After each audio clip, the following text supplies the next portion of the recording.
question, should a couple maintain a joint financial structure? Anyways, this is what I have to say. You see, what scripture says is that they shall be one flesh, not one pocket.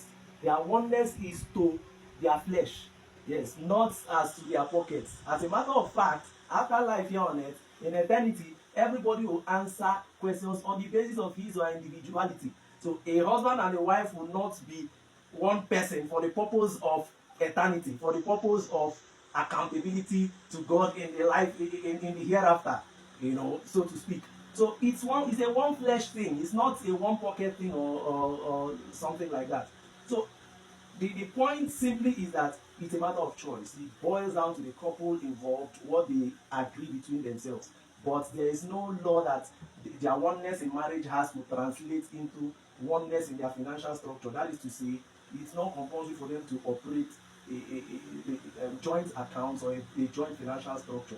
But what I will advise, and the template I would rather run in a marriage, is that my wife will know all my accounts, and then will have access to all of them. In fact, she will be signatory to all of them. She will have all my ATM pins and all of that. And the reason is the security of your finances, and then the posterity, of even your family. Yes, there are cases where, do you know how much banks have made from people who died, who were incommunicado and then they died?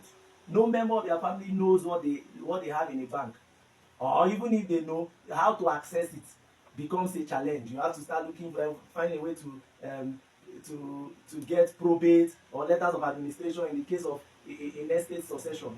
Why do you want to go through all those stress? A friend of mine told me that when her mother died, it was easy for them to get money because they had her ATM, and they knew the pin, so they just carefully withdrew. He said all those stress of having to go to obtain letters of administration in the event where the person died without a will. That's what they call a testate succession in law.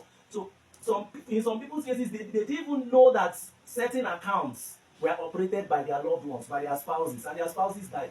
Who will eat that money? Is it not the bank? So is it not better that your spouse eats the money than the bank to eat the money? At least, no matter how wicked your spouse is or selfish, at least your children stand high chances of benefiting from that your money than for complete strangers to eat the money. So think about it. So it is wisdom that spouses should know one another's financial dealings, financial standings. But then too, that's why it is important, the choice of life partner who you choose to marry. Because in all sincerity, there are some people who, if they get to know how much you have, they will either kill you quickly so that they can quickly inherit the money.